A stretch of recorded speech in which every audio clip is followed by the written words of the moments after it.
ओम श्री गणेशाय नमः। अथ श्री नारायण कवचम्। राजोवाच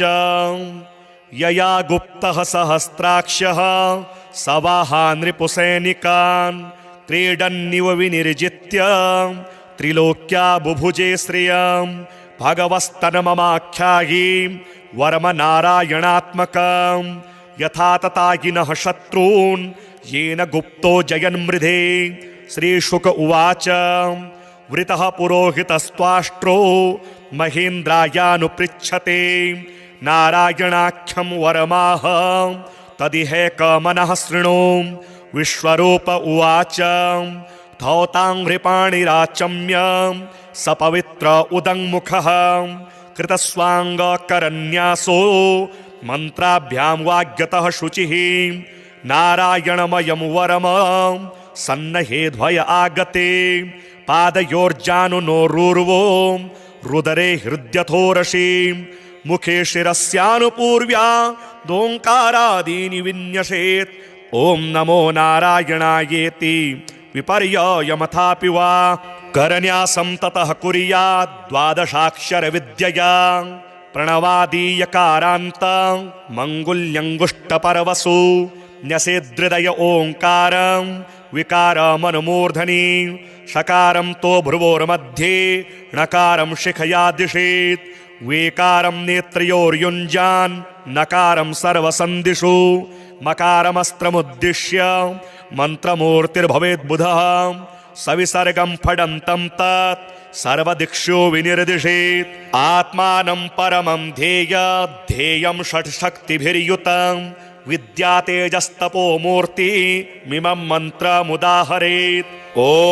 हरिर्विदध्यान् मम सर्वरक्षां न्यस्त्याङ्घ्रिपदमः पतकेन्द्रपृष्ठे दरार्चरमासि गदेषु चाप पाशां दधानोष्टगुणोष्टबाहुः जलेषु मां रक्षतु मत्स्यमूर्तिर् यादो गणेभ्यो वरुणस्य पाशात् स्थलेषु माया वटुवामनोऽव्यात् त्रिविक्रमः खेवतु विश्वरूपः दुर्गेष्वटव्याजिमुखादिषु प्रभुः पायां नृसिंहो सुरयोऽथ पारिः विमुञ्चतो यस्य महाट्टहासं दिशो विनेदुर्यपतश्च गर्भाः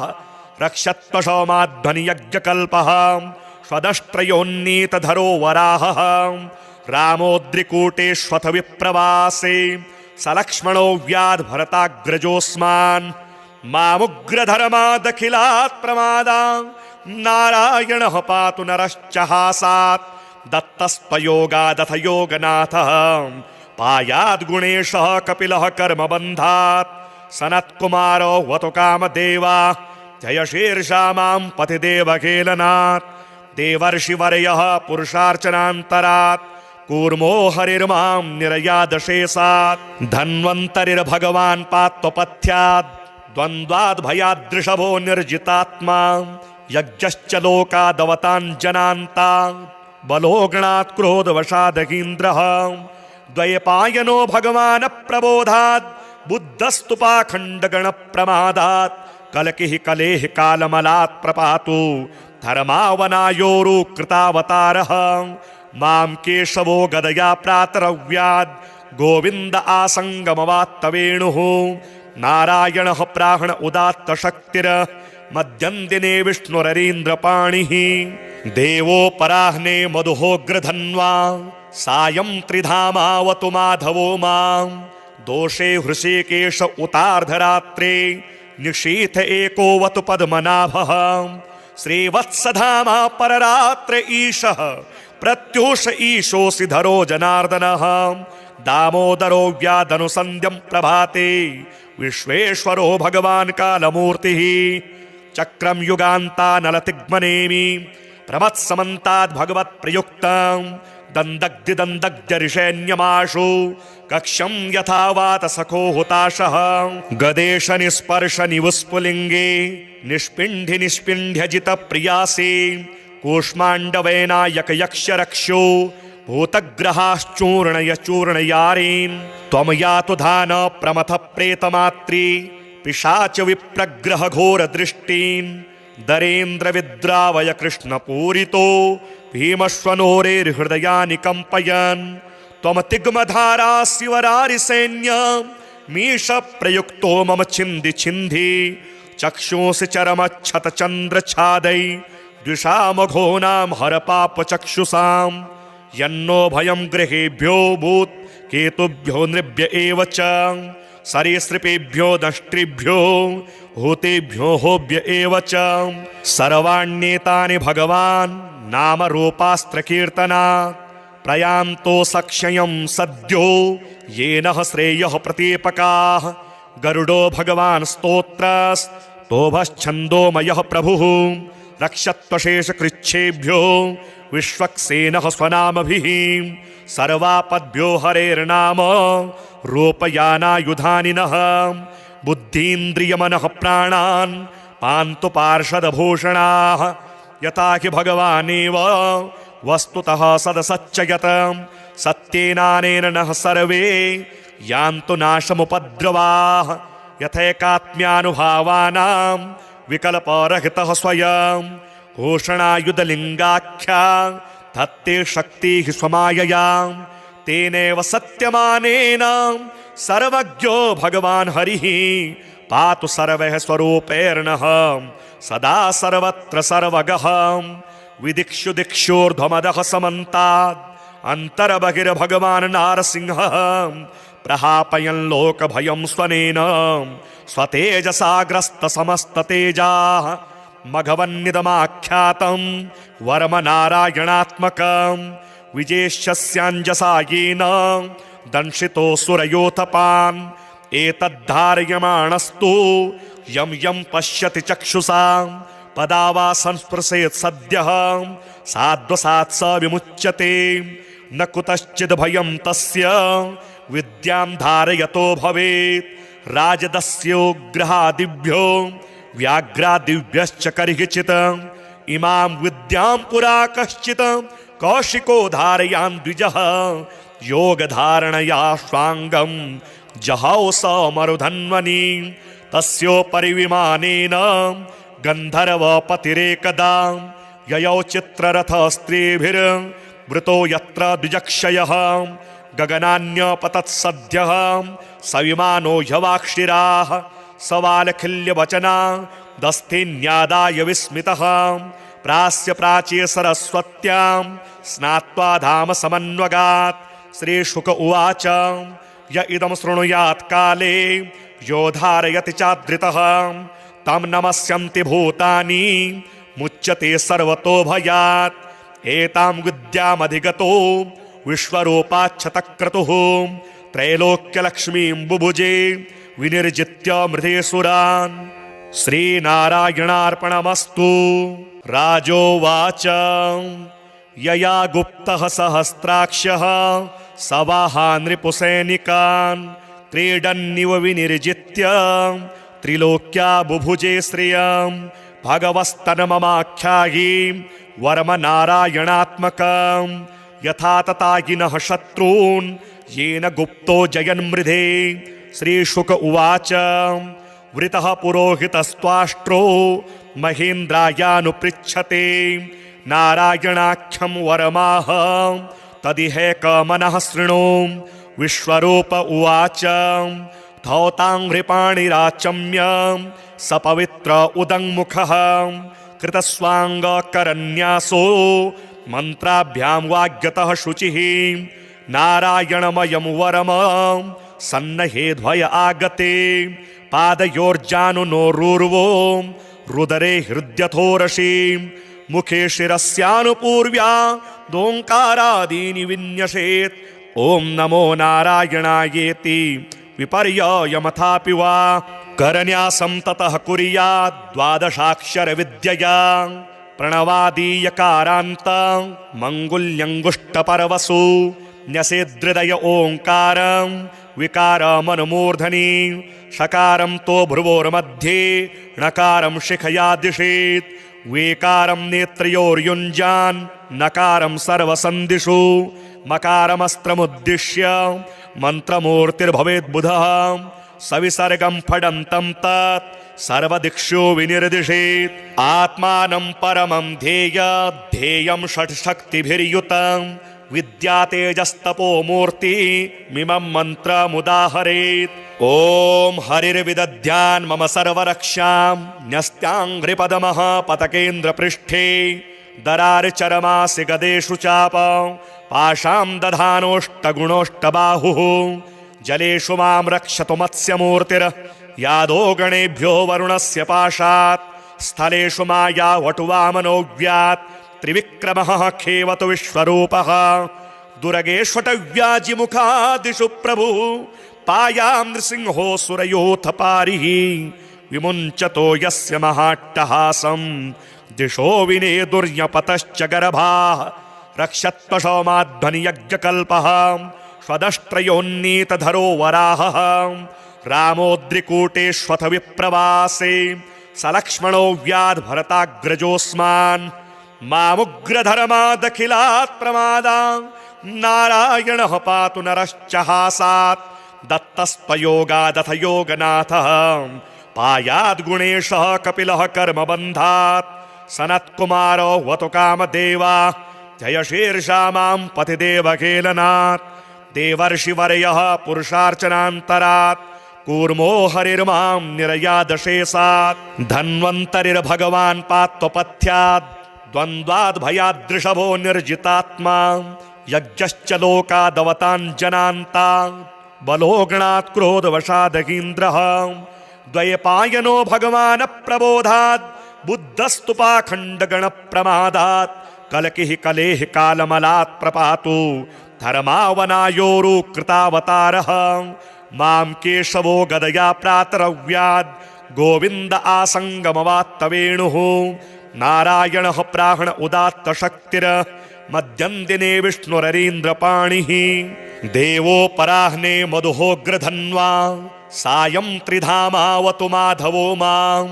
दोषे हृषीकेश उतार्धरात्रे निशीथ एकोवतु पद्मनाभः श्रीवत्सधामा पररात्र ईशः प्रत्यूष ईशोऽसि धरो जनार्दनः दामोदरो व्यादनुसन्ध्यं प्रभाते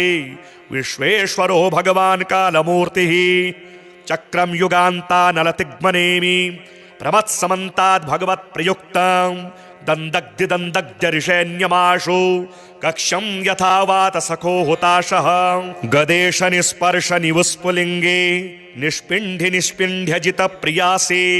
कूष्माण्डवेनायक यक्षरक्षो भूतग्रहाश्चूर्णय चूर्णयारीन् त्वं यातु धान प्रमथ प्रेतमात्री पिशाच विप्रग्रह घोर दृष्टीन् दरेन्द्र विद्रावय कृष्ण पूरितो भीमश्वनोरेर्हृदयानि कंपयन् त्वं तिग्मधारा शिवरारि सैन्य मीश प्रयुक्तो मम छिन्धि छिन्धि चक्षुंसि चरमच्छत चन्द्र छादै द्विषामघोनां हर पाप चक्षुषां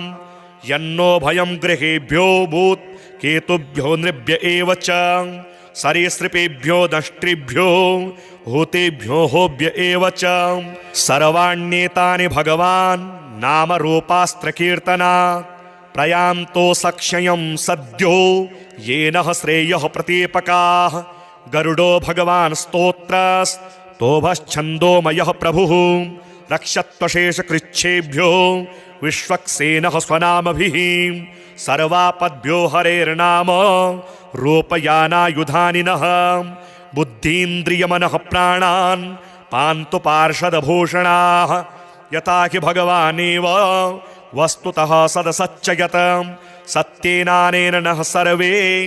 यान्तु नाशमुपद्रवाः यथैकात्म्यानुभावानां विकल्परहितः स्वयं घोषणायुधलिङ्गाख्या धत्ते शक्तिः स्वमायया तेनैव सत्यमानेन सर्वज्ञो भगवान् हरिः पातु सर्वैः स्वरूपैर्नः सदा सर्वत्र सर्वगः विदिक्षु दिक्षोर्ध्वमदः समन्तात् अन्तर्बहिर्भगवान् नारसिंहः प्रहापयन् लोकभयं स्वनेन स्वतेजसाग्रस्तसमस्ततेजाः मघवन्निदमाख्यातं वर्म नारायणात्मकं विजेष्यस्याञ्जसा येन दंशितोऽसुरयोथपान् एतद्धारयमाणस्तु यं यं पश्यति चक्षुषा पदा वा संस्पृशेत् सद्यः साध्वसात् स विमुच्यते न कुतश्चिद् भयं तस्य विद्यां धारयतो भवेत् राजदस्योग्रहादिभ्यो व्याघ्रादिभ्यश्च कर्हिचित् इमां विद्यां पुरा कश्चित् कौशिको धारयान् द्विजः योगधारणया स्वाङ्गं जहौ स मरुधन्वनि तस्योपरि विमानेन गन्धर्वपतिरेकदा ययौ चित्ररथस्त्रीभिर्वृतो यत्र द्विजक्षयः गगनान्यपतत्सद्यः स विमानो ह्यवाक्षिराः सवालखिल्यवचना दस्थिन्यादाय विस्मितः प्रास्य प्राच्ये सरस्वत्यां स्नात्वा धाम समन्वगात् श्रीशुक उवाच य इदं शृणुयात् काले यो धारयति चादृतः तं नमस्यन्ति भूतानि मुच्यते सर्वतो भयात् एतां विद्यामधिगतो विश्वरूपाच्छतक्रतुः त्रैलोक्यलक्ष्मीं बुभुजे विनिर्जित्य मृधेसुरान् श्रीनारायणार्पणमस्तु। राजोवाच यया गुप्तः सहस्राक्षः सवाहा नृपुसैनिकान् क्रीडन्निव विनिर्जित्य त्रिलोक्या बुभुजे श्रियं भगवस्तन्ममाख्यायि वर्म नारायणात्मकं यथा तथागिनः शत्रून् येन गुप्तो जयन्मृधे। श्रीशुक उवाच वृतः पुरोहितस्त्वाष्ट्रो महेन्द्रायानुपृच्छते नारायणाख्यं वरमाह तदिहैकमनः शृणु। विश्वरूप उवाच धौताङ्घ्रिपाणिराचम्य सपवित्र उदङ्मुखः कृतस्वाङ्गकरन्यासो मन्त्राभ्यां वाग्यतः शुचिः नारायणमयं वरम सन्नहेध्वय आगते पादयोर्जानुनोरूर्वो रुदरे हृद्यथोरसि मुखे शिरस्यानुपूर्व्या दोङ्कारादीनि विन्यसेत् ॐ नमो नारायणायेति विपर्ययमथापि वा करन्यासं ततः कुर्यात् द्वादशाक्षरविद्यया प्रणवादीयकारान्त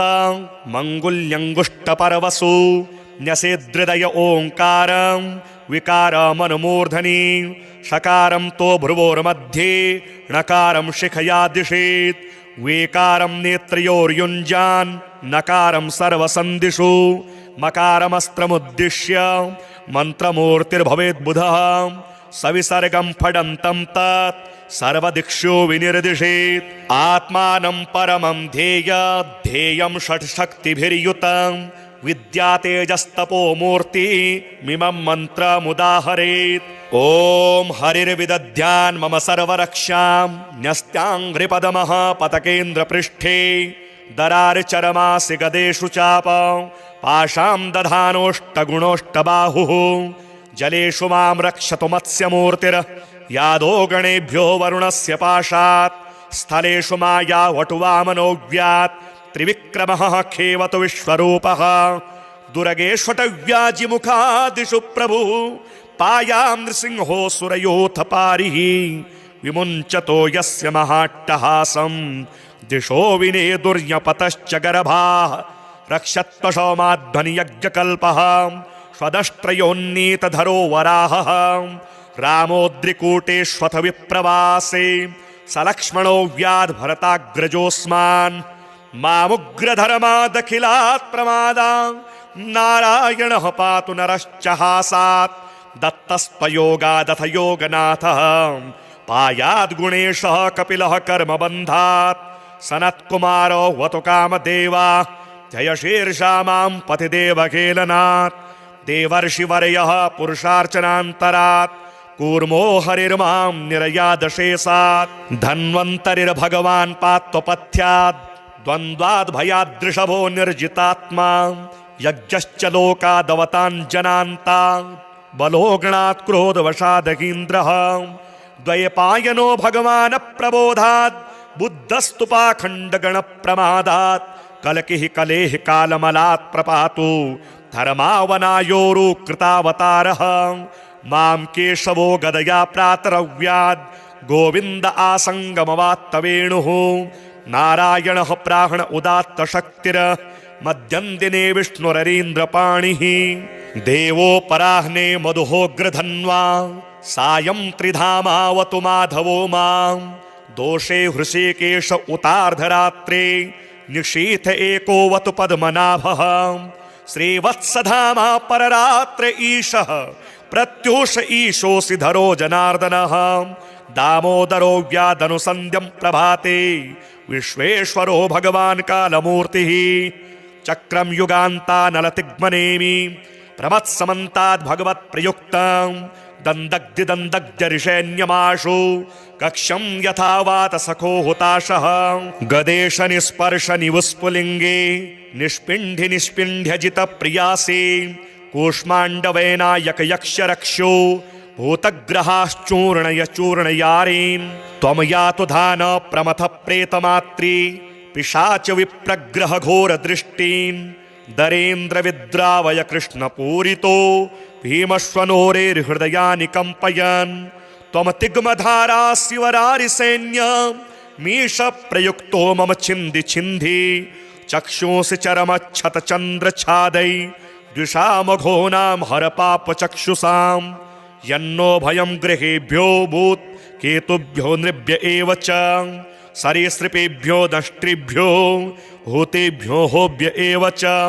सर्वाण्येतानि भगवान् नाम रूपास्त्र कीर्तना प्रयान्तो सक्षयं सद्यो येन श्रेयः प्रतीपकाः गरुडो भगवान् स्तोत्रस्तोभश्छन्दोमयः प्रभुः रक्षत्वशेषकृच्छेभ्यो विश्वक्सेनः स्वनामभिः सर्वापद्भ्यो हरेर्नाम रूपयानायुधानिनः बुद्धीन्द्रियमनः प्राणान् पान्तु पार्षदभूषणाः यथा हि भगवानेव वस्तुतः सदसच्चयत सत्येनानेन नः सर्वे यान्तु नाशमुपद्रवाः यथैकात्म्यानुभावानां विकल्परहितः स्वयं घोषणायुधलिङ्गाख्या धत्ते शक्तिः स्वमायया तेनैव सत्यमानेन सर्वज्ञो भगवान् हरिः पातु सर्वैः स्वरूपैर्नः सदा सर्वत्र सर्वगः विदिक्षु दिक्षोर्ध्वमदः समन्तात् अन्तर्बहिर्भगवान् नारसिंहः प्रहापयन् लोकभयं स्वनेन स्वतेजसाग्रस्त समस्ततेजाः मघवन्निदमाख्यातं वर्म नारायणात्मकं विजेष्यस्याञ्जसा येन दंशितो सुरयोथपान् एतद्धारयमाणस्तु यं यं पश्यति चक्षुषा पदा वा संस्पृशेत् सद्यः साध्वसात् स विमुच्यते न कुतश्चिद् भयं तस्य विद्यां धारयतो भवेत् राजदस्योग्रहादिभ्यो व्याघ्रादिभ्यश्च कर्हिचित् इमां विद्यां पुरा कश्चित् कौशिको धारयान् द्विजः योगधारणया स्वाङ्गं जहौ स मरुधन्वनि तस्योपरि विमानेन गन्धर्वपतिरेकदा ययौ चित्ररथस्त्रीभिर्वृतो यत्र द्विजक्षयः गगनान्यपतत्सद्यः सविमानो ह्यवाक्षिराः सवालखिल्यवचना दस्थिन्यादाय विस्मितः प्रास्य प्राच्ये सरस्वत्यां स्नात्वा धाम समन्वगात् श्रीशुक उवाच य इदं शृणुयात् काले यो धारयति चादृतः तं नमस्यन्ति भूतानि मुच्यते सर्वतो भयात् एतां विद्यामधिगतो विश्वरूपाच्छतक्रतुः त्रैलोक्यलक्ष्मीं बुभुजे विनिर्जित्य मृधेसुरान् श्रीनारायणार्पणमस्तु। राजोवाच यया गुप्तः सहस्राक्षः सवाहा नृपुसैनिकान् क्रीडन्निव विनिर्जित्य त्रिलोक्या बुभुजे श्रियं भगवस्तनममाख्यायि वर्म नारायणात्मकं यथा तथागिनः शत्रून् येन गुप्तो जयन्मृधे। श्रीशुक उवाच वृतः पुरोहितस्त्वाष्ट्रो महेन्द्रायानुपृच्छते नारायणाख्यं वरमाह तदिहेकमनः शृणु। विश्वरूप उवाच धौताङ्घ्रिपाणिराचम्य सपवित्र उदङ्मुखः कृतस्वाङ्गकरन्यासो मन्त्राभ्यां वाग्यतः शुचिः नारायणमयं वरम सन्नहेध्वय आगते पादयोर्जानुनोरूर्वो रुदरे हृद्यथोरसि मुखे शिरस्यानुपूर्व्या दोङ्कारादीनि विन्यसेत् ॐ नमो नारायणायेति विपर्ययमथापि वा करन्यासं ततः कुर्यात् द्वादशाक्षरविद्यया प्रणवादीयकारान्त मङ्गुल्यङ्गुष्टपरवसु न्यसेदृदय ओङ्कारं विकारमनुमूर्धनि षकारं तो भ्रुवोर्मध्ये णकारं शिखया दिशेत् वेकारं नेत्रयोर्युञ्जान् नकारं सर्वसन्धिषु मकारमस्त्रमुद्दिश्य मन्त्रमूर्तिर्भवेद्बुधः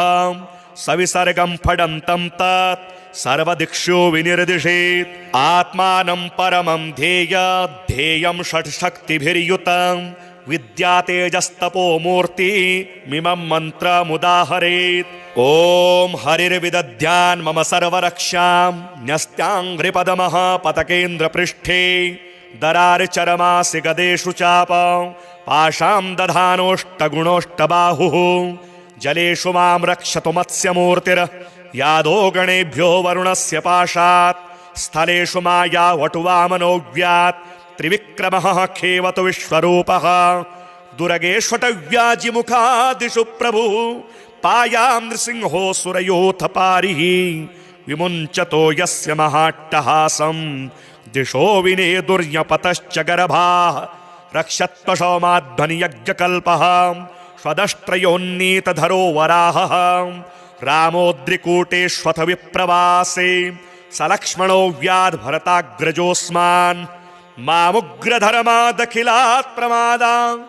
नारायणः पातु नरश्च हासात् दत्तस्त्वयोगादथ योगनाथः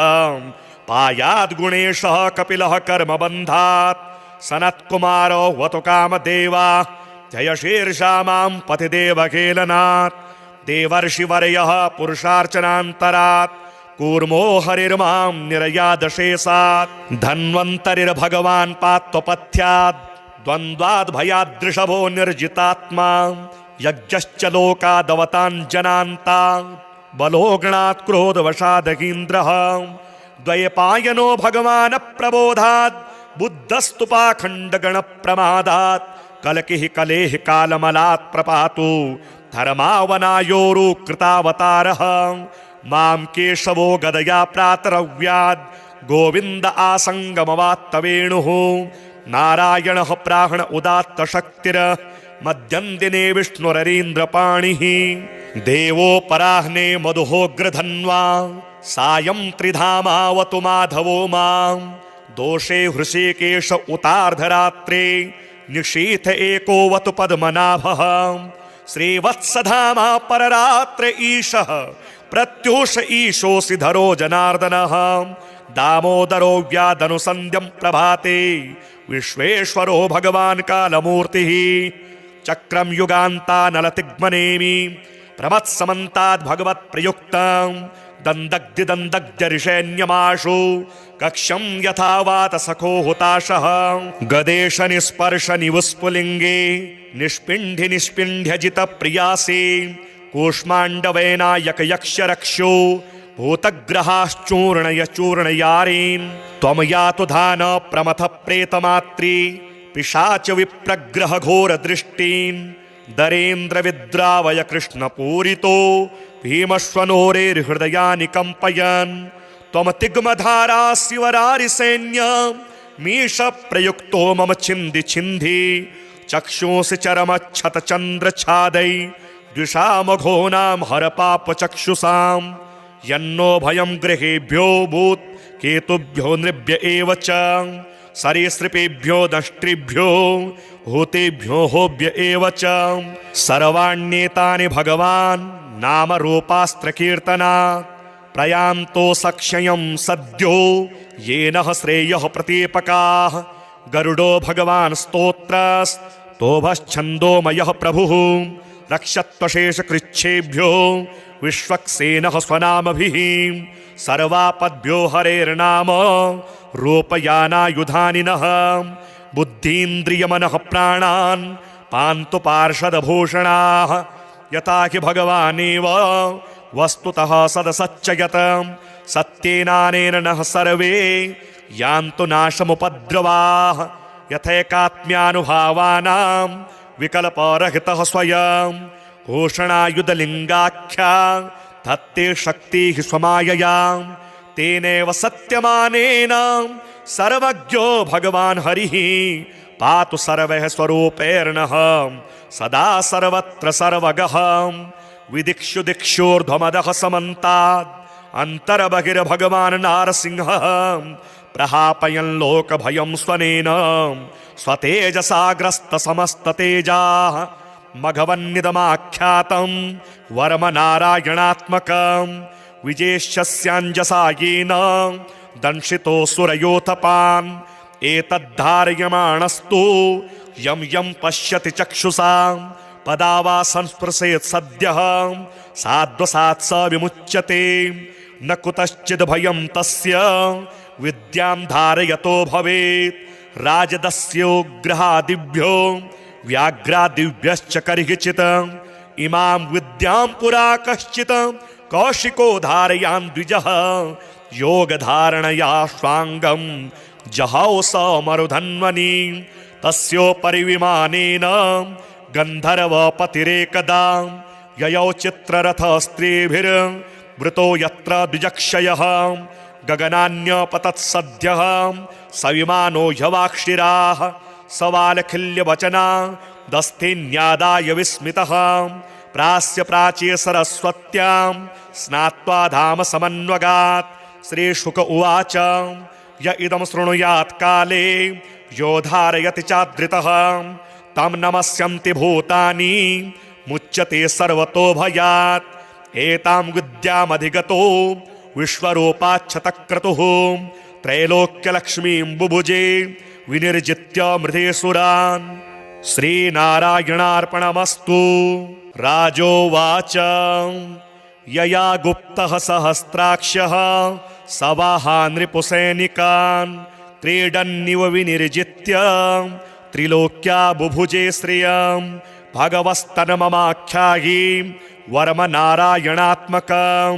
यथा ततागिनः शत्रून् येन गुप्तो जयन्मृधे। श्रीशुक उवाच वृतः पुरोहितस्त्वाष्ट्रो महेन्द्रायानुपृच्छते नारायणाख्यं वरमाह तदिहैकमनः शृणु। विश्वरूप उवाच धौताङ्घ्रिपाणिराचम्य सपवित्र उदङ्मुखः कृतस्वाङ्गकरन्यासो मन्त्राभ्यां वाग्यतः शुचिः नारायणमयं वरम सन्नहेध्वय आगते पादयोर्जानुनोरूर्वो रुदरे हृद्यथोरसि मुखे शिरस्यानुपूर्व्या दोङ्कारादीनि विन्यसेत् ॐ नमो नारायणायेति विपर्ययमथापि वा करन्यासं ततः कुर्यात् द्वादशाक्षरविद्यया प्रणवादीयकारान्तं मङ्गुल्यङ्गुष्टपर्वसु न्यसेदृदय ओङ्कारं विकारमनुमूर्धनि षकारं तो भ्रुवोर्मध्ये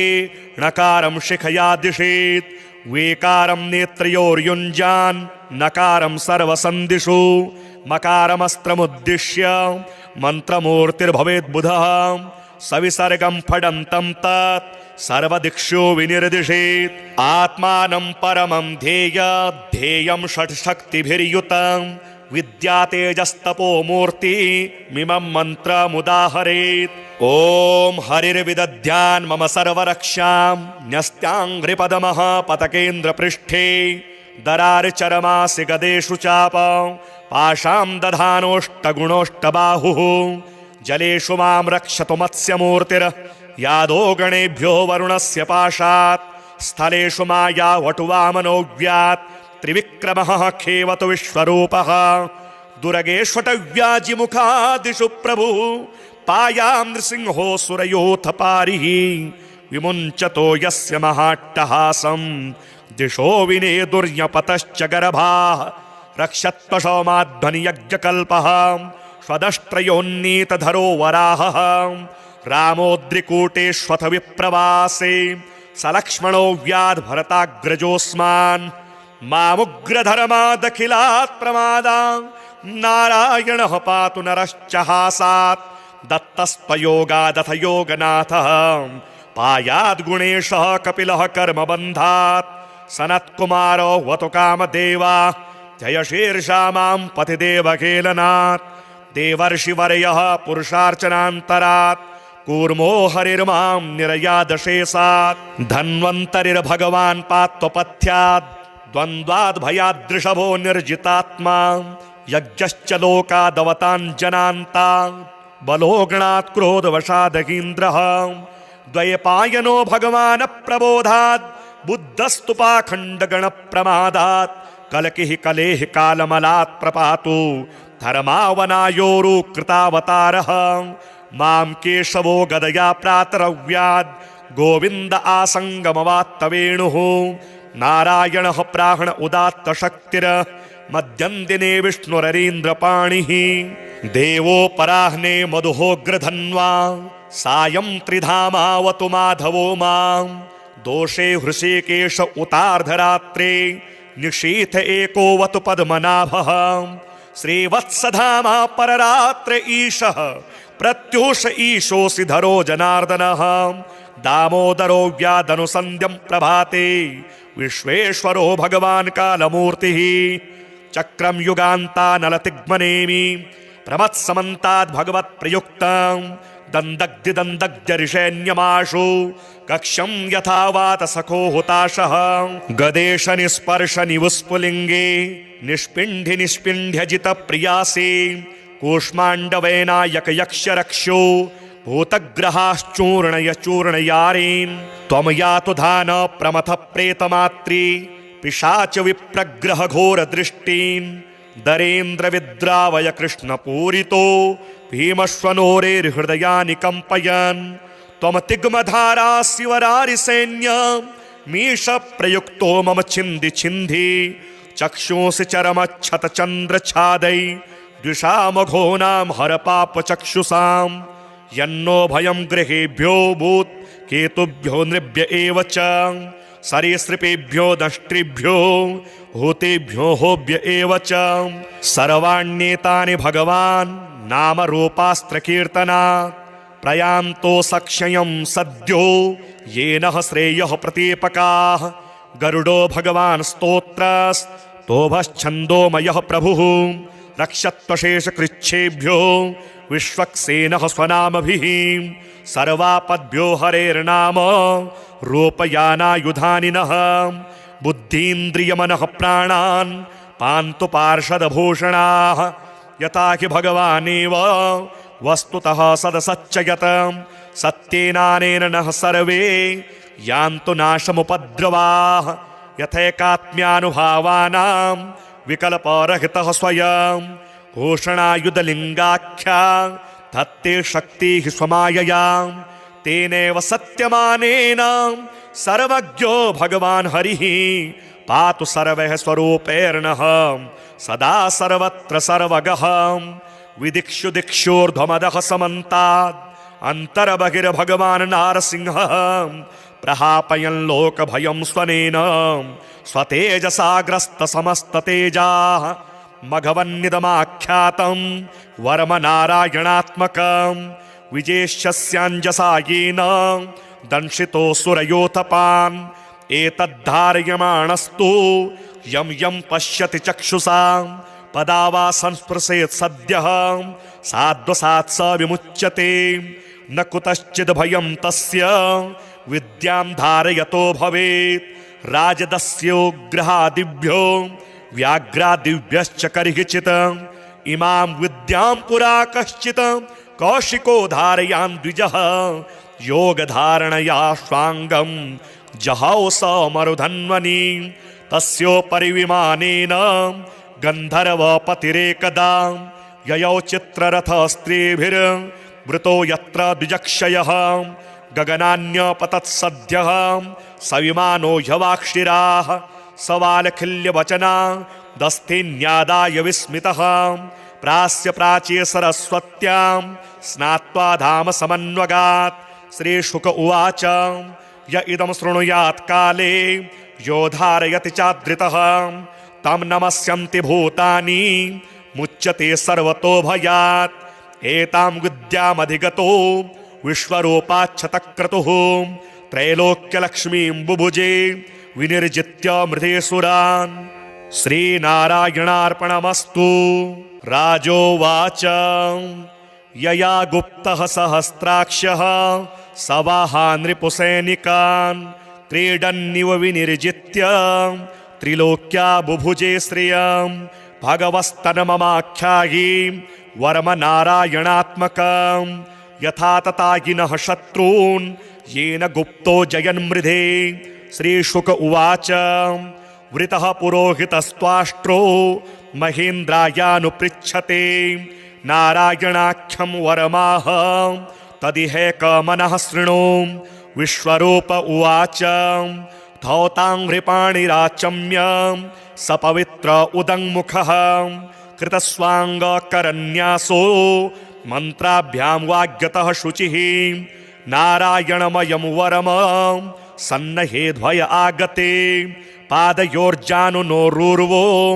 रुदरे हृद्यथोरसि मुखे शिरस्यानुपूर्व्या दोङ्कारादीनि विन्यसेत्। ॐ नमो नारायणायेति विपर्ययमथापि वा करन्यासं ततः कुर्यात् द्वादशाक्षरविद्यया प्रणवादीयकारान्तं मङ्गुल्यङ्गुष्टपर्वसु न्यसेदृदय ओङ्कारं विकारमनुमूर्धनि षकारं तो भ्रुवोर्मध्ये णकारं शिखया दिशेत् वेकारं नेत्रयोर्युञ्जान् नकारं सर्वसन्दिषु मकारमस्त्रमुद्दिश्य मन्त्रमूर्तिर्भवेद्बुधः सविसर्गं फडन्तं तत् सर्वदिक्षु विनिर्दिशेत्। आत्मानं परमं ध्येयं षट्शक्तिभिर्युतं विद्या तेजस्तपो मूर्ति मिमं मन्त्रमुदाहरेत्। ॐ हरिर्विदध्यान् मम सर्वरक्षां न्यस्त्याङ्घ्रिपदमः पतकेन्द्रपृष्ठे दरार्चरमासि गदेषु चाप पाशां दधानोष्टगुणोष्टबाहुः जलेषु मां रक्षतु मत्स्यमूर्तिर् यादो गणेभ्यो वरुणस्य पाशात् स्थलेषु माया वटुवामनोऽव्यात् त्रिविक्रमः खेवतु विश्वरूपः दुर्गेष्वटव्याजिमुखादिषु प्रभुः पायां नृसिंहोऽसुरयोऽथ पारिः विमुञ्चतो यस्य महाट्टहासं दिशो विनेदुर्यपतश्च गर्भाः रक्षत्वशौमाध्वनियज्ञकल्पः स्वदष्ट्रयोन्नीतधरो वराहः रामोद्रिकूटेष्वथ विप्रवासे सलक्ष्मणो व्याद्भरताग्रजोऽस्मान् मामुग्रधर्मादखिलात् प्रमादा नारायणः पातु नरश्च हासात् दत्तस्त्वयोगादथ योगनाथः पायाद्गुणेशः कपिलः कर्मबन्धात् सनत्कुमारो वतु कामदेवा जय शीर्षा मां पतिदेवखेलनात् देवर्षिवर्यः पुरुषार्चनान्तरात् कूर्मो हरिर्मां निरयादशेषात् धन्वन्तरिर्भगवान् पात्वपथ्यात् द्वन्द्वाद्भयादृषभो निर्जितात्मा यज्ञश्च लोकादवताञ्जनान्ता बलोगणात् क्रोधवशादगीन्द्रः द्वैपायनो भगवान् प्रबोधात् बुद्धस्तु पाखण्डगणप्रमादात् कलकिः कलेः कालमलात् प्रपातु धर्मावनायोरुकृतावतारः मां केशवो गदया प्रातरव्याद् गोविन्द आसङ्गमवात्तवेणुः नारायणः प्राण उदात्तशक्तिर मध्यं दिने विष्णुररीन्द्रपाणिः देवोपराह्ने मधुहोग्रधन्वा सायं त्रिधामावतु माधवो मां दोषे हृषीकेश उतार्धरात्रे निशीथ एकोवतु पद्मनाभः श्रीवत्सधामा पररात्र ईशः प्रत्यूष ईशोऽसि धरो जनार्दनः दामोदरो व्यादनुसन्ध्यं प्रभाते विश्वेश्वरो भगवान् कालमूर्तिः चक्रं युगान्तानलतिग्मनेमि प्रमत्समन्ताद् भगवत्प्रयुक्तं दन्दग्धिदन्दग्ध्यरिषेण्यमाशु कक्षं यथा वातसखो हुताशः गदेश निस्पर्श निवुस्फुलिङ्गे निष्पिण्ढि निष्पिण्ढ्यजितप्रियासि कूष्माण्डवेनायक यक्षरक्षो भूतग्रहाश्चूर्णय चूर्णयारीन् त्वं यातु धान प्रमथ प्रेतमात्री पिशाच विप्रग्रह घोर दृष्टीन्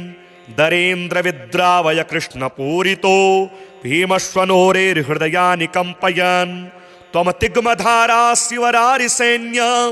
मीश प्रयुक्तो मम छिन्धि छिन्धि चक्षुंसि चरमच्छत चन्द्र छादै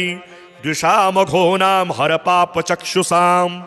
यन्नो भयं गृहेभ्यो भूत् केतुभ्यो नृभ्य एव च सरीसृपेभ्यो दष्ट्रिभ्यो भूतेभ्यो होभ्य एव च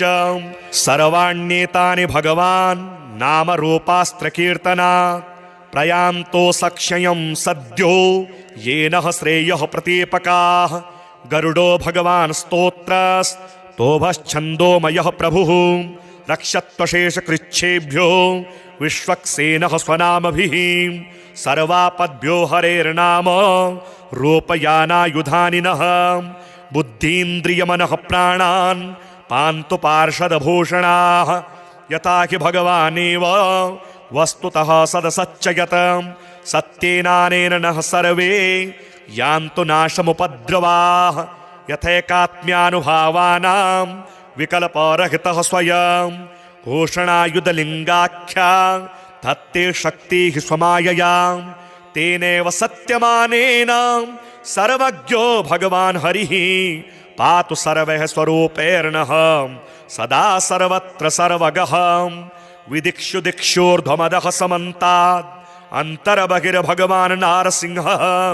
प्रहापयन् लोकभयं स्वनेन स्वतेजसाग्रस्तसमस्ततेजाः मघवन्निदमाख्यातं वर्मनारायणात्मकं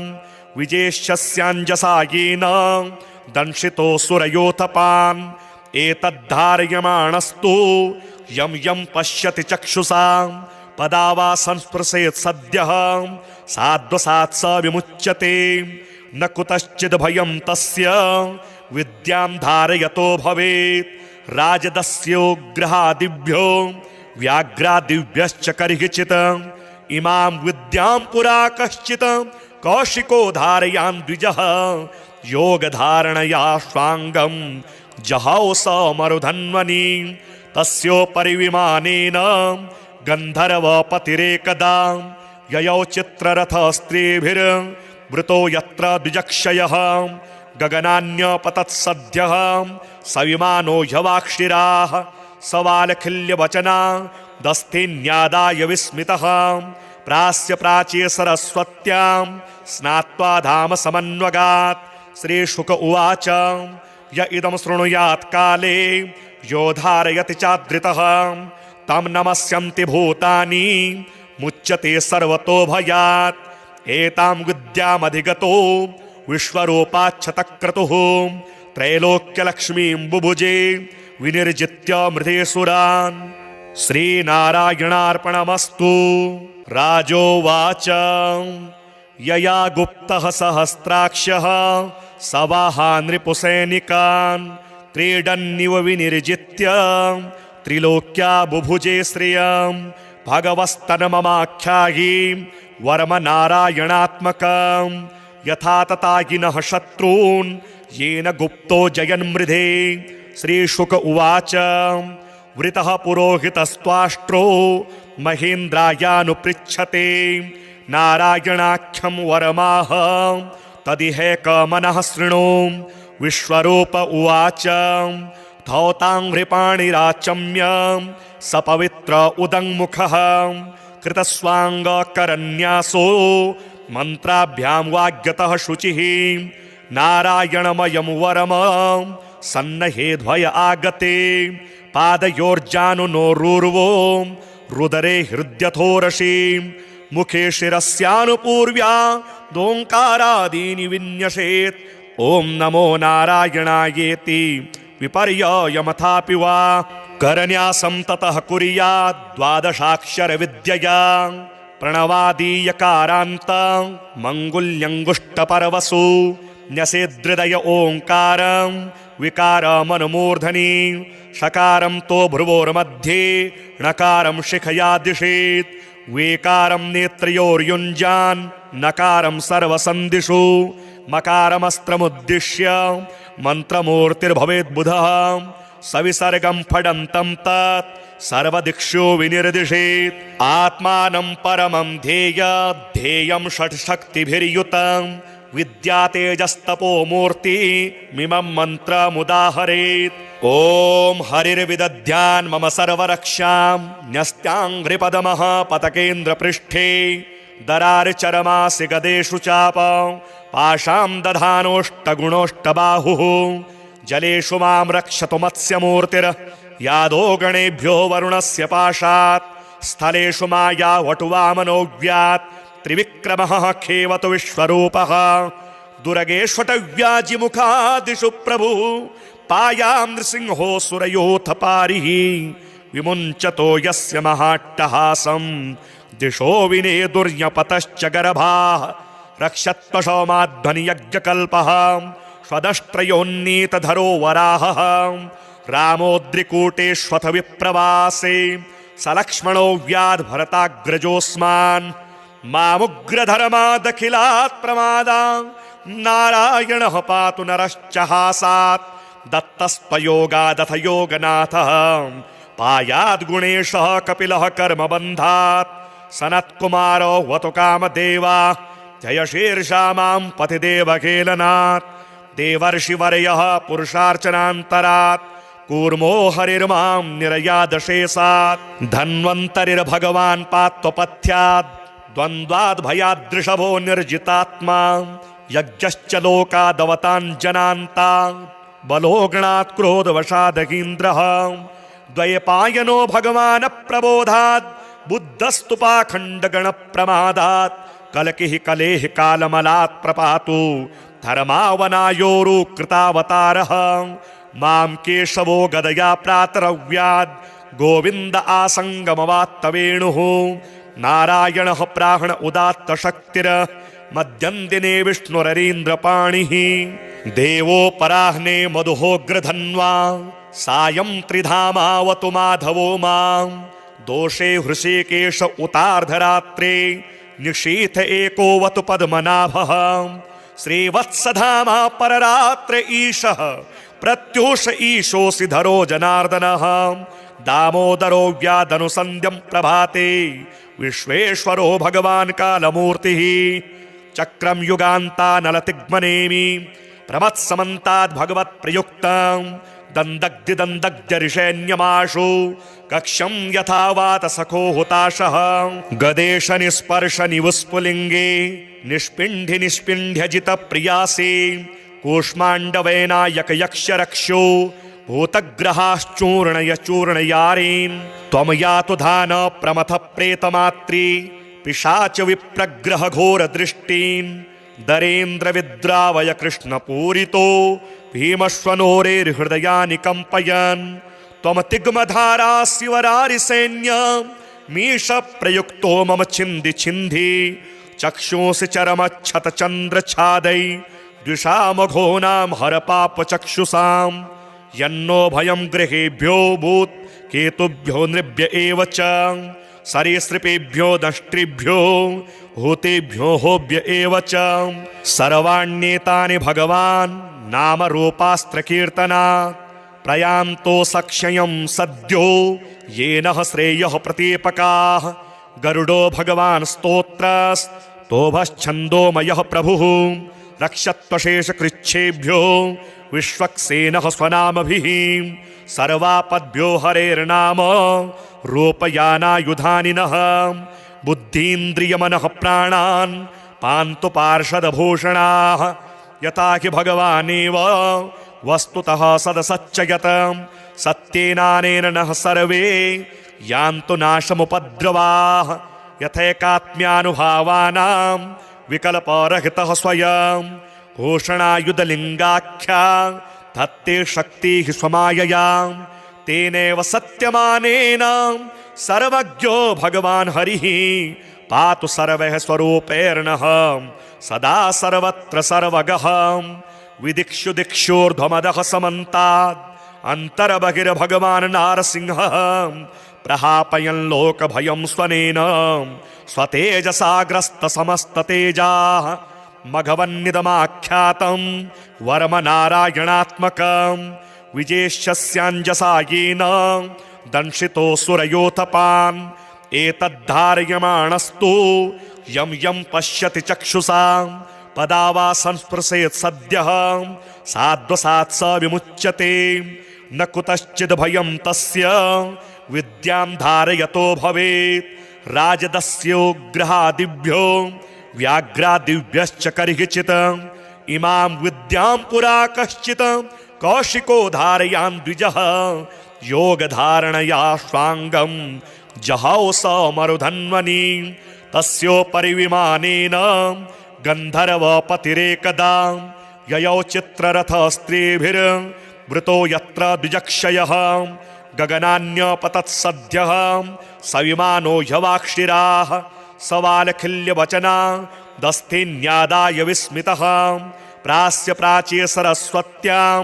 स्नात्वा धाम समन्वगात् श्रीशुक उवाच य इदं शृणुयात् काले यो धारयति चादृतः तं नमस्यन्ति भूतानि मुच्यते सर्वतो भयात् एतां विद्यामधिगतो विश्वरूपाच्छतक्रतुः त्रैलोक्यलक्ष्मीं बुभुजे विनिर्जित्य मृधेसुरान् श्रीनारायणार्पणमस्तु। राजोवाच यया गुप्तः सहस्राक्षः सवाहा नृपुसैनिकान् क्रीडन्निव विनिर्जित्य त्रिलोक्या बुभुजे श्रियं भगवस्तन्ममाख्यायि वर्मनारायणात्मकं यथा तथागिनः शत्रून् येन गुप्तो जयन्मृधे। श्रीशुक उवाच वृतः पुरोहितस्त्वाष्ट्रो महेन्द्रायानुपृच्छते नारायणाख्यं वरमाह तदिहैकमनः शृणु। विश्वरूप उवाच धौताङ्घ्रिपाणिराचम्य सपवित्र उदङ्मुखः कृतस्वाङ्गकरन्यासो मन्त्राभ्यां वाग्यतः शुचिः नारायणमयं वरम सन्नहेध्वय आगते पादयोर्जानुनोरूर्वो रुदरे हृद्यथोरसि मुखे शिरस्यानुपूर्व्या दोङ्कारादीनि विन्यसेत् ॐ नमो नारायणायेति विपर्ययमथापि वा करन्यासं ततः कुर्यात् द्वादशाक्षरविद्यया प्रणवादीयकारान्त मङ्गुल्यङ्गुष्टपर्वसु न्यसेदृदय ओङ्कारं विकारमनुमूर्धनि षकारं तो भ्रुवोर्मध्ये णकारं शिखया दिशेत् वेकारं नेत्रयोर्युञ्जान् नकारं सर्वसन्दिषु मकारमस्त्रमुद्दिश्य मन्त्रमूर्तिर्भवेद्बुधः सविसर्गं फडन्तं तत् सर्वदिक्षु विनिर्दिशेत् आत्मानं परमं ध्येयं षट्शक्तिभिर्युतं विद्या तेजस्तपो मूर्ति मिमं मन्त्रमुदाहरेत्। ॐ हरिर्विदध्यान् मम सर्वरक्षां न्यस्त्याङ्घ्रिपदमः पतकेन्द्रपृष्ठे दरारिचरमासि गदेषु चाप पाशां दधानोष्टगुणोष्टबाहुः जलेषु मां रक्षतु मत्स्यमूर्तिर् यादो गणेभ्यो वरुणस्य पाशात् स्थलेषु माया वटुवामनोऽव्यात् त्रिविक्रमः खेवतु विश्वरूपः दुर्गेष्वटव्याजिमुखादिषु प्रभुः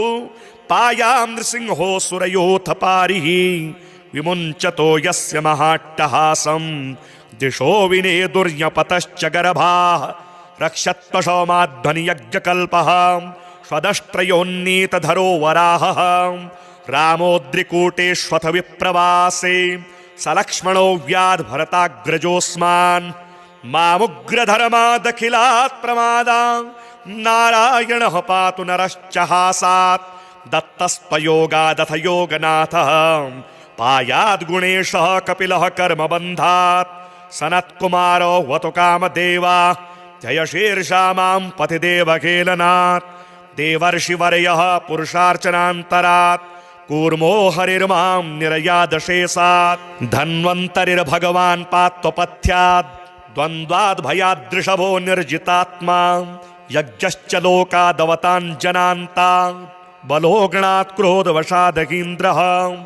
द्वैपायनो भगवान् प्रबोधात् बुद्धस्तुपाखण्डगणप्रमादात् कलकिः कलेः कालमलात् प्रपातु धर्मावनायोरु कृतावतारः मां केशवो गदया प्रातरव्याद् गोविन्द आसङ्गमवात्तवेणुः नारायणः प्राहण उदात्तशक्तिर मध्यं दिने विष्णुररीन्द्रपाणिः देवोपराह्ने मधुहोग्रधन्वा सायं त्रिधामावतु माधवो मां दोषे हृषीकेश उतार्धरात्रे निशीथ एकोवतु पद्मनाभः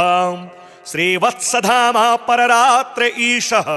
प्रत्यूष ईशोऽसि धरो जनार्दनः दामोदरो व्यादनुसन्ध्यं प्रभाते विश्वेश्वरो भगवान् कालमूर्तिः चक्रं युगान्तानलतिग्मनेमि प्रमत्समन्ताद् भगवत्प्रयुक्तं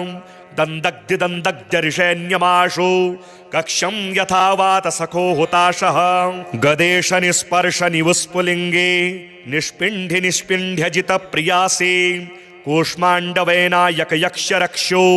भूतग्रहाश्चूर्णय चूर्णयारीन् त्वं यातु धान प्रमथ प्रेतमात्री पिशाच विप्रग्रह घोर दृष्टीन् दरेन्द्र विद्रावय कृष्णपूरितो भीमश्वनोरेर्हृदयानि कम्पयन् त्वं तिग्मधारा शिवरारिसैन्य मीश प्रयुक्तो मम छिन्धि छिन्धि चक्षुंसि चरमच्छतचन्द्रछादै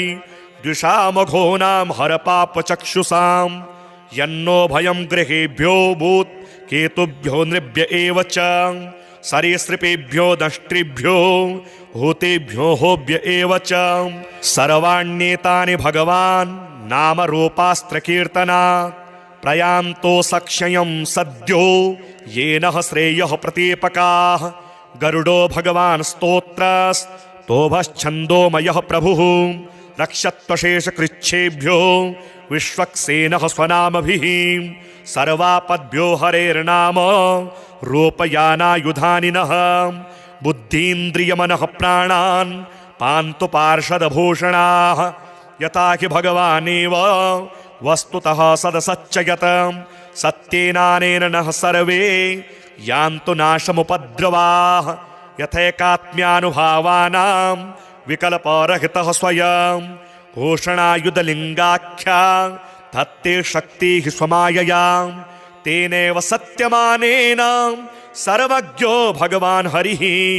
पातु सर्वैः स्वरूपैर्नः सदा सर्वत्र सर्वगः विदिक्षु दिक्षोर्ध्वमदः समन्तात् अन्तर्बहिर्भगवान् नारसिंहः प्रहापयन् लोकभयं स्वनेन स्वतेजसाग्रस्तसमस्ततेजाः मघवन्निदमाख्यातं वर्मनारायणात्मकं विजेष्यस्याञ्जसा येन दंशितो सुरयोतपान् एतद्धारयमाणस्तु यं यं पश्यति चक्षुषा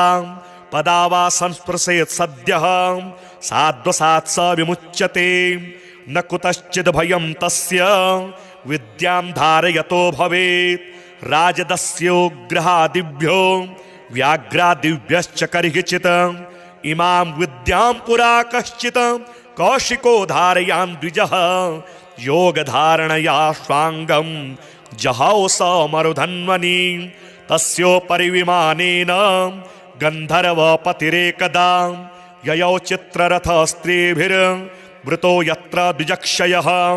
गगनान्यपतत्सद्यः सविमानो ह्यवाक्षिराः सवालखिल्यवचना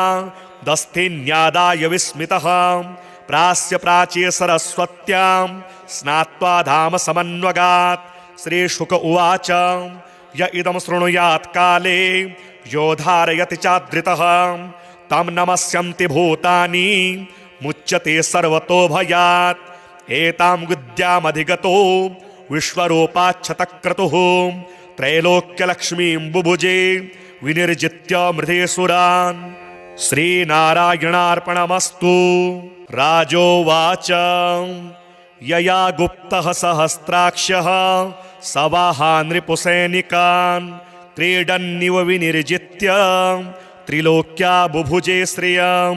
भगवस्तन्ममाख्यायि वर्म नारायणात्मकं यथा ततागिनः शत्रून् येन गुप्तो जयन्मृधे। श्रीशुक उवाच वृतः पुरोहितस्त्वाष्ट्रो महेन्द्रायानुपृच्छते नारायणाख्यं वरमाह तदिहैकमनः शृणु। विश्वरूप उवाच धौताङ्घ्रिपाणिराचम्य सपवित्र उदङ्मुखः कृतस्वाङ्गकरन्यासो मन्त्राभ्यां वाग्यतः शुचिः। नारायणमयं वरम सन्नहेध्वय आगते पादयोर्जानुनोरूर्वो रुदरे हृद्यथोरसि मुखे शिरस्यानुपूर्व्या दोङ्कारादीनि विन्यसेत्। ॐ नमो नारायणायेति विपर्ययमथापि वा करन्यासं ततः कुर्यात् द्वादशाक्षरविद्यया प्रणवादीयकारान्तं मङ्गुल्यङ्गुष्टपरवसु न्यसेदृदय ओङ्कारं विकारमनुमूर्धनि षकारं तो भ्रुवोर्मध्ये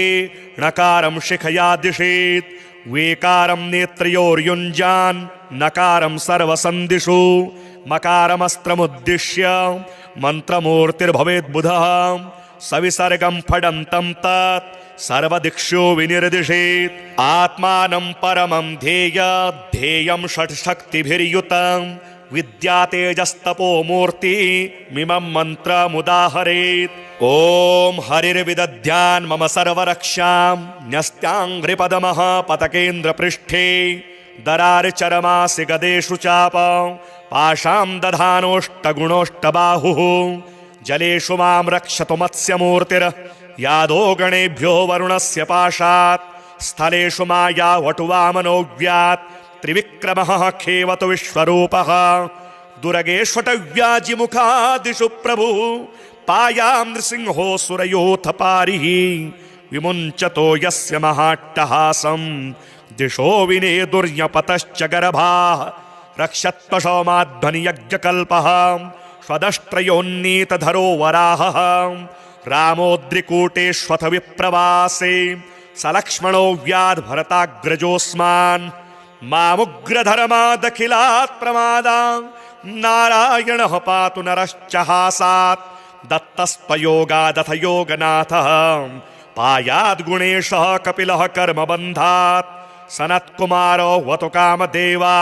जय शीर्षा मां पतिदेवखेलनात् देवर्षिवर्यः पुरुषार्चनान्तरात् कूर्मो हरिर्मां निरयादशेषात् धन्वन्तरिर्भगवान् पात्वपथ्यात् द्वन्द्वाद् भयादृषभो निर्जितात्मा यज्ञश्च लोकादवताञ्जनान्तान् बलोगणात् क्रोधवशादगीन्द्रः द्वयपायनो भगवान् प्रबोधात् बुद्धस्तु पाखण्डगणप्रमादात् कलकिः कलेः कालमलात् प्रपातु धर्मावनायोरुकृतावतारः मां केशवो गदया प्रातरव्याद् गोविन्द आसङ्गमवात्तवेणुः नारायणः प्राहण उदात्तशक्तिर् मध्यं दिने विष्णुररीन्द्रपाणिः देवोपराह्ने मधुहोग्रधन्वा सायं त्रिधामावतु माधवो मां दोषे हृषीकेश उतार्धरात्रे निशीथ एकोवतु पद्मनाभः श्रीवत्सधामा पररात्र ईशः प्रत्यूष ईशोऽसि धरो जनार्दनः दामोदरो व्यादनुसन्ध्यं प्रभाते विश्वेश्वरो भगवान् कालमूर्तिः चक्रं युगान्तानलतिग्मनेमि प्रमत्समन्ताद् भगवत्प्रयुक्तं दन्दग्धिदन्दग्धरिषैन्यमाशु कक्षं यथा वात सखो हुताशः गदेश निस्पर्श निवुस्फुलिङ्गे निष्पिण्ढि निष्पिण्ढ्यजित प्रियासि कूष्माण्डवेनायक यक्ष रक्षो भूतग्रहाश्चूर्णय चूर्णयारीन् त्वं यातु धान प्रमथ प्रेतमात्री पिशाच विप्रग्रह घोर दृष्टीन् दरेन्द्र विद्रावय कृष्ण पूरितो भीमश्वनोरेर्हृदयानि कम्पयन् त्वमतिग्मधारा शिवरारिसैन्य मीश प्रयुक्तो मम छिन्धि छिन्धि चक्षुंसि चरमच्छतचन्द्रछादै द्विषामघोनां हरपापचक्षुषां यन्नो भयं गृहेभ्यो भूत् केतुभ्यो नृभ्य एव च सरीसृपेभ्यो दष्ट्रिभ्यो हूतेभ्यो होभ्य एव च सर्वाण्येतानि भगवान् नामरूपास्त्रकीर्तनात् प्रयान्तो सक्षयं सद्यो येन श्रेयः प्रतीपकाः गरुडो भगवान् स्तोत्रस्तोभश्छन्दोमयः प्रभुः रक्षत्वशेषकृच्छेभ्यो विश्वक्सेनः स्वनामभिः सर्वापद्भ्यो हरेर्नाम रूपयानायुधानिनः बुद्धीन्द्रियमनः प्राणान् पान्तु पार्षदभूषणाः यथा हि भगवानेव वस्तुतः सदसच्च यत् सत्येनानेन नः सर्वे यान्तु नाशमुपद्रवाः यथैकात्म्यानुभावानां विकल्परहितः स्वयं घोषणायुधलिङ्गाख्या धत्ते शक्तिः स्वमायया तेनैव सत्यमानेन सर्वज्ञो भगवान् हरिः पातु सर्वैः स्वरूपैर्नः सदा सर्वत्र सर्वगः विदिक्षु दिक्षोर्ध्वमदः समन्तात् अन्तर्बहिर्भगवान् नारसिंहः प्रहापयन् लोकभयं स्वनेन स्वतेजसा ग्रस्तसमस्ततेजाः मघवन्निदमाख्यातं वर्मनारायणात्मकं विजेष्यस्याञ्जसा येन दंशितोऽसुरयोथपान् एतद्धारयमाणस्तु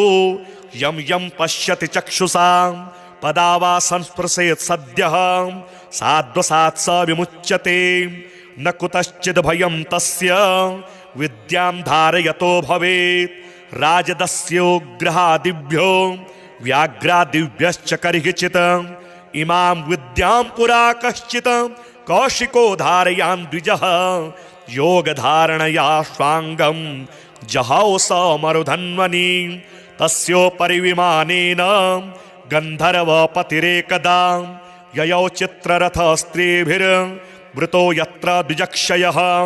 गगनान्यपतत्सद्यः सविमानो ह्यवाक्षिराः सवालखिल्यवचना दस्थिन्यादाय विस्मितः प्रास्य प्राच्ये सरस्वत्यां स्नात्वा धाम समन्वगात् श्रीशुक उवाच य इदं शृणुयात् काले यो धारयति चादृतः तं नमस्यन्ति भूतानि मुच्यते सर्वतो भयात् एतां विद्यामधिगतो विश्वरूपाच्छतक्रतुः त्रैलोक्यलक्ष्मीं बुभुजे विनिर्जित्य मृधेसुरान् श्रीनारायणार्पणमस्तु। राजोवाच यया गुप्तः सहस्राक्षः सवाहा नृपुसैनिकान् क्रीडन्निव विनिर्जित्य त्रिलोक्या बुभुजे श्रियं भगवस्तन्ममाख्यायि वर्मनारायणात्मकं यथा ततागिनः शत्रून् येन गुप्तो जयन्मृधे। श्रीशुक उवाच वृतः पुरोहितस्त्वाष्ट्रो महेन्द्रायानुपृच्छते नारायणाख्यं वरमाह तदिहैकमनः शृणु। विश्वरूप उवाच धौताङ्घ्रिपाणिराचम्य सपवित्र उदङ्मुखः कृतस्वाङ्गकरन्यासो मन्त्राभ्यां वाग्यतः शुचिः नारायणमयं वरम सन्नहेध्वय आगते पादयोर्जानुनोरूर्वो रुदरे हृद्यथोरसि मुखे शिरस्यानुपूर्व्या दोङ्कारादीनि विन्यसेत् ॐ नमो नारायणायेति विपर्ययमथापि वा करन्यासं ततः कुर्यात् द्वादशाक्षरविद्यया प्रणवादीयकारान्तं मङ्गुल्यङ्गुष्टपर्वसु न्यसेदृदय ओङ्कारं विकारमनुमूर्धनि षकारं तो भ्रुवोर्मध्ये णकारं शिखया दिशेत् वेकारं नेत्रयोर्युञ्जान् नकारं सर्वसन्दिषु मकारमस्त्रमुद्दिश्य मन्त्रमूर्तिर्भवेद्बुधः सविसर्गं फडन्तं तत् सर्वदिक्षु विनिर्दिशेत् आत्मानं परमं ध्येय ध्येयं षट्शक्तिभिर्युतं विद्या तेजस्तपो मूर्ति मिमं मन्त्रमुदाहरेत्। ॐ हरिर्विदध्यान् मम सर्वरक्षां न्यस्त्याङ्घ्रिपदमः पतकेन्द्रपृष्ठे दरार्चरमासि गदेषु चाप पाशां दधानोष्टगुणोष्टबाहुः जलेषु मां रक्षतु मत्स्यमूर्तिर् यादो गणेभ्यो वरुणस्य पाशात् स्थलेषु माया वटुवामनोऽव्यात् त्रिविक्रमः खेवतु विश्वरूपः दुर्गेष्वटव्याजिमुखादिषु प्रभुः पायां नृसिंहो सुरयोऽथ पारिः विमुञ्चतो यस्य महाट्टहासं दिशो विनेदुर्यपतश्च गर्भाः रक्षत्वशौमाध्वनियज्ञकल्पः स्वदष्ट्रयोन्नीतधरो वराहः रामोद्रिकूटेष्वथ विप्रवासे सलक्ष्मणो व्याद्भरताग्रजोऽस्मान् मामुग्रधर्मादखिलात् प्रमादा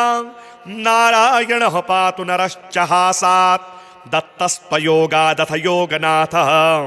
पायाद्गुणेशः कपिलः कर्मबन्धात् सनत्कुमारो वतु कामदेवा जय शीर्षा मां पतिदेवखेलनात् देवर्षिवर्यः पुरुषार्चनान्तरात् कूर्मो हरिर्मां निरयादशेषात् धन्वन्तरिर्भगवान् पात्वपथ्यात् द्वन्द्वाद्भयादृषभो निर्जितात्मा यज्ञश्च लोकादवताञ्जनान्तान् बलोगणात् क्रोधवशादगीन्द्रः द्वैपायनो भगवान् प्रबोधात् बुद्धस्तु पाखण्डगणप्रमादात् कलकिः कलेः कालमलात् प्रपातु धर्मावनायोरुकृतावतारः मां केशवो गदया प्रातरव्याद् गोविन्द आसङ्गमवात्तवेणुः नारायणः प्राण उदात्तशक्तिर् मध्यं दिने विष्णुररीन्द्रपाणिः देवोपराह्ने मधुहोग्रधन्वा सायं त्रिधामावतु माधवो मां दोषे हृषीकेश उतार्धरात्रे निशीथ एकोवतु पद्मनाभः श्रीवत्सधामा पररात्र ईशः प्रत्यूष ईशोऽसि धरो जनार्दनः दामोदरो व्यादनुसन्ध्यं प्रभाते विश्वेश्वरो भगवान् कालमूर्तिः चक्रं युगान्तानलतिग्मनेमि प्रमत्समन्ताद् भगवत्प्रयुक्तं दन्दग्धिदन्दग्धरिषेण्यमाशु कक्षं यथा वातसखो हुताशः गदेश निस्पर्श निवुस्फुलिङ्गे निष्पिण्ढि निष्पिण्ढ्यजित प्रियासि कूष्माण्डवेनायक यक्ष रक्षो भूतग्रहाश्चूर्णय चूर्णयारीन् त्वं यातु धान प्रमथ प्रेतमात्री पिशाच विप्रग्रह घोर दृष्टीन् दरेन्द्र विद्रावय कृष्ण पूरितो भीमश्वनोरेर्हृदयानि कम्पयन् त्वं तिग्मधारा शिवरारि सैन्य मीश प्रयुक्तो मम छिन्धि छिन्धि चक्षुंसि चरमच्छत चन्द्र छादै द्विषामघोनां हर पाप चक्षुषां यन्नो भयं गृहेभ्यो भूत् केतुभ्यो नृभ्य एव च सरीसृपेभ्यो दष्ट्रिभ्यो हूतेभ्यो होभ्य एव च सर्वाण्येतानि भगवान् नामरूपास्त्रकीर्तनात् प्रयान्तो सक्षयं सद्यो येन श्रेयः प्रतीपकाः गरुडो भगवान् स्तोत्रस्तोभश्छन्दोमयः प्रभुः रक्षत्वशेषकृच्छेभ्यो विश्वक्सेनः स्वनामभिः सर्वापद्भ्यो हरेर्नाम रूपयानायुधानि नः बुद्धीन्द्रियमनः प्राणान् पान्तु पार्षदभूषणाः यथा हि भगवानेव वस्तुतः सदसच्च यत् सत्येनानेन नः सर्वे यान्तु नाशमुपद्रवाः यथैकात्म्यानुभावानां विकल्परहितः स्वयं घोषणायुधलिङ्गाख्या धत्ते शक्तिः स्वमायया तेनैव सत्यमानेन सर्वज्ञो भगवान् हरिः पातु सर्वैः स्वरूपैर्नः सदा सर्वत्र सर्वगः विदिक्षु दिक्षोर्ध्वमदः समन्तात् अन्तर्बहिर्भगवान् नारसिंहः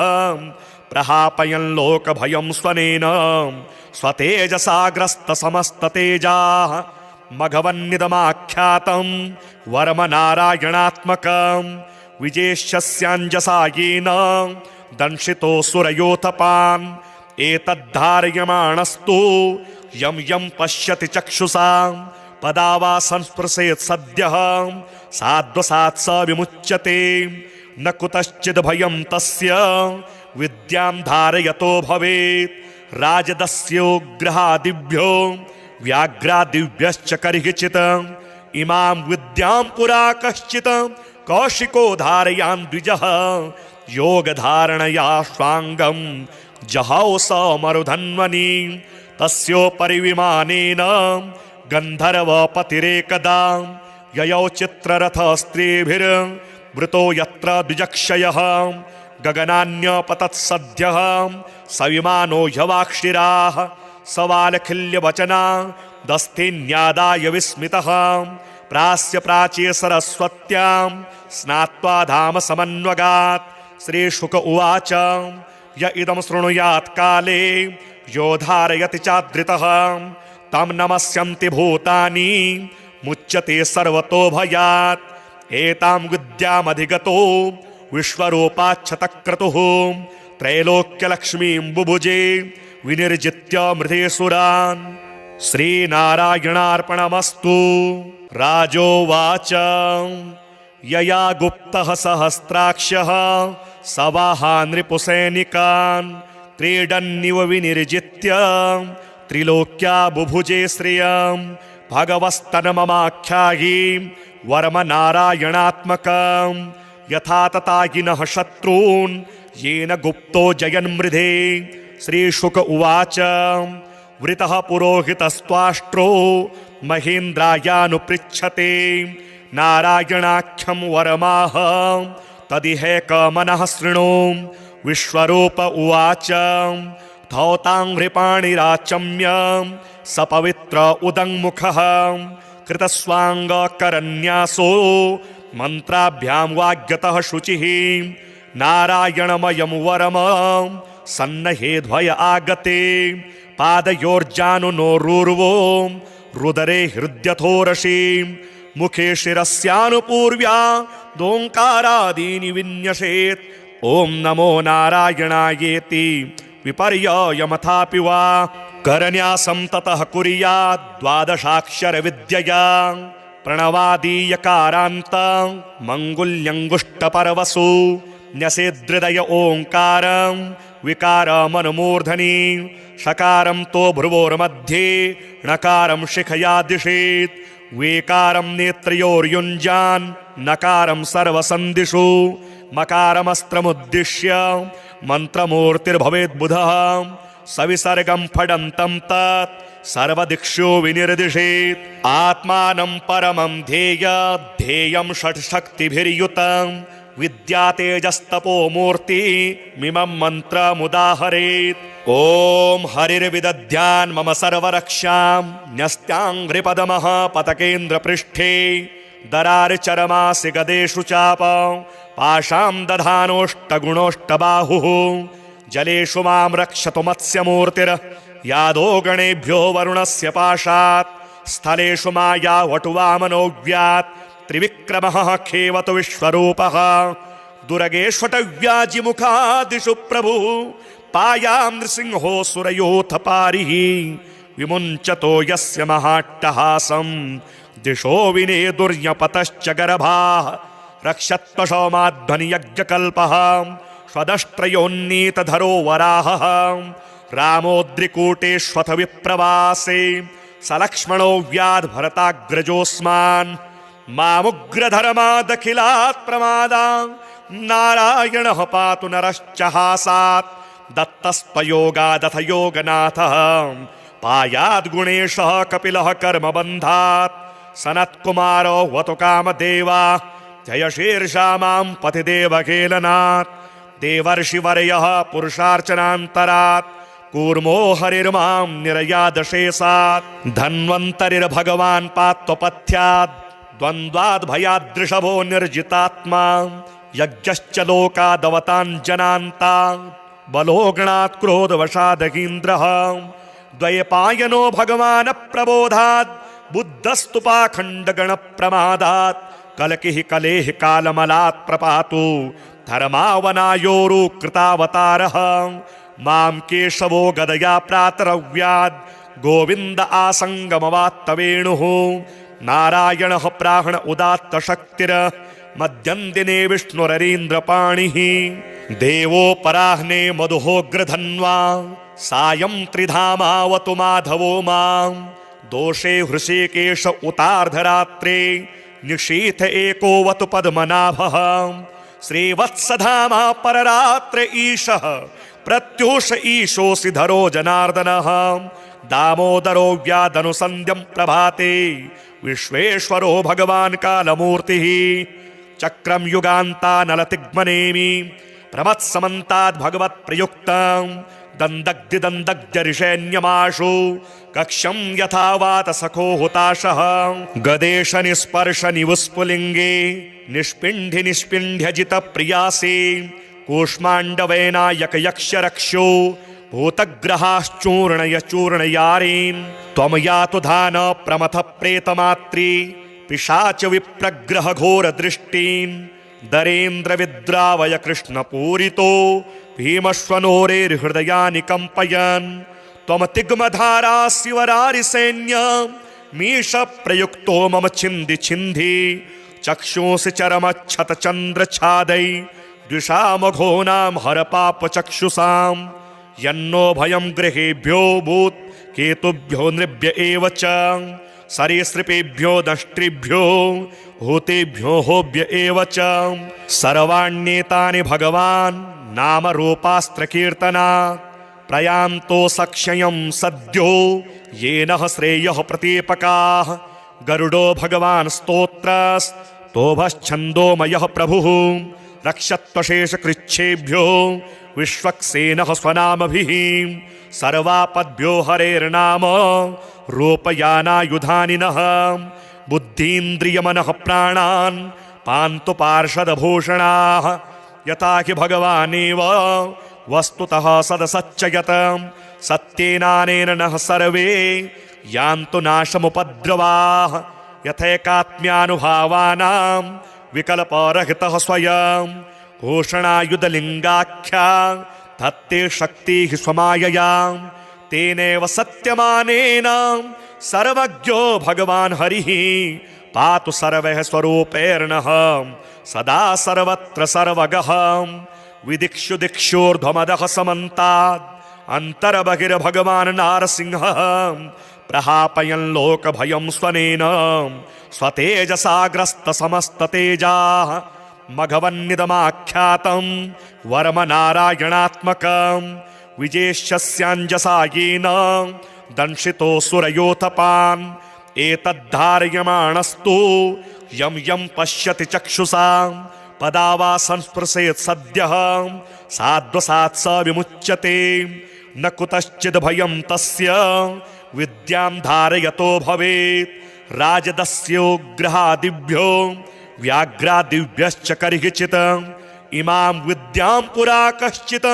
कौशिको धारयान् द्विजः योगधारणया स्वाङ्गं जहौ स मरुधन्वनि तस्योपरि विमानेन गन्धर्वपतिरेकदा ययौ चित्ररथस्त्रीभिर्वृतो यत्र द्विजक्षयः गगनान्यपतत्सद्यः सविमानो ह्यवाक्षिराः सवालखिल्यवचना दस्थिन्यादाय विस्मितः प्रास्य प्राच्ये सरस्वत्यां स्नात्वा धाम समन्वगात् श्रीशुक उवाच य इदं शृणुयात् काले यो धारयति चादृतः तं नमस्यन्ति भूतानि मुच्यते सर्वतो भयात् एतां विद्यामधिगतो विश्वरूपाच्छतक्रतुः त्रैलोक्यलक्ष्मीं बुभुजे विनिर्जित्य मृधेसुरान्